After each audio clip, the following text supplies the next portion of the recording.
We're not going with the New York Post story right now on Hunter Biden. This is really one of the stupidest October surprises I've ever seen. It helps to really view this as storytelling, not so much as news coverage, but as political entertainment.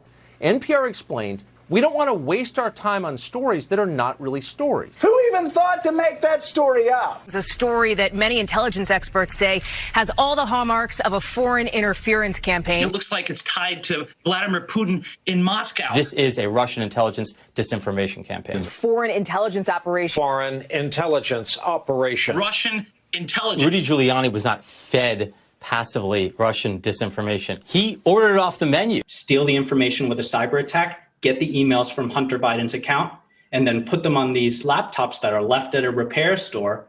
And that's how the information is now laundered into the public. Intel Committee Chair Adam Schiff, who said this discussion over Hunter Biden and the story that came out in the New York Post that is highly questionable and dubiously sourced is part of a Russian disinformation campaign. They, of course, even had Joe Biden show up on the stage and say the same thing. 50 former national intelligence folks who said that what he's accusing me of is a Russian plan.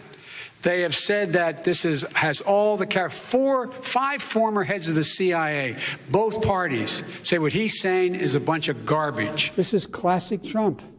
We have 4 days left, and all of a sudden there's a laptop. There's overwhelming evidence that from the intelligence community that the Russians are engaged. I still think that the stories from the fall about your son Hunter were Russian disinformation and a smear campaign, like you said.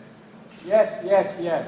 I know you'd ask it. I have no response. It's another smear campaign. It's a last-ditch effort in this desperate campaign to smear me and my family. The vast majority of the intelligence people have come out and said there's no basis at all. And now we know they lied. The Hunter Biden laptop story was obviously real. Those photos were obviously real. The president has said, and you have tweeted, that allegations of wrongdoing based on files pulled from Hunter Biden's laptop are Russian disinformation. There is a new book by a Politico reporter that finds some of the files on there are genuine. Is the White House still going with Russian disinformation? I think it's broadly known and widely known, Peter, that there was a broad range of Russian disinformation back in 2020. Okay. In fact, some Democrats, even more recently, I think this is a clip from 2023, continue to regurgitate some of the most outlandish, out there conspiracy theories regarding the Hunter Biden laptop story, like Democrat Representative Dan Goldman, for instance, a man who's totally sold his soul to the DNC devil. Truth means nothing to this man.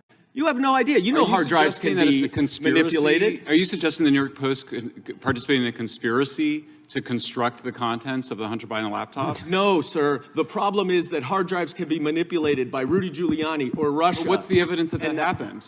Well, there is actual evidence of it, but the point is it's not the same. There's no evidence for it, so you're engaging in a conspiracy. I'm glad. Just recently peddling this ridiculous narrative that the contents on the Hunter Biden laptop story could have easily been manipulated or altered by Rudy Giuliani. Oh, scary stuff. Completely insane, but now we know that they're all liars. Completely insane, but now we know that they're all liars. It's now confirmed, beyond a shadow of a doubt. The question is, does anybody care? Is the media going to be held accountable for this? For all the lies, for engaging in dishonest campaigning? Is anybody at the FBI or the CIA going to be held accountable for their electioneering tactics? They call us crazy, they call us kooky, they say you're a bunch of tinfoil hat, Alex Jones watching nutcases. Look at all these crazy people talking about the shadowy cabal, the shadowy few, and the deep state. What a bunch of lunatics. But it's exactly what it is. It's exactly what it was. The shadowy cabal behind the scenes, rigging the process, using their puppets in the media to disseminate their propaganda, working behind the scenes with a clear goal, manipulating the public into believing complete nonsense because it benefited their political candidate. It's exactly what we describe, presented with evidence, with proof. Here's just more proof to add to the pile. The Hunter Biden trial cherry on top, let's call it. I guess the question is, after all of it, who's really the crazy person, huh? I think the baseline facts certainly speak for themselves.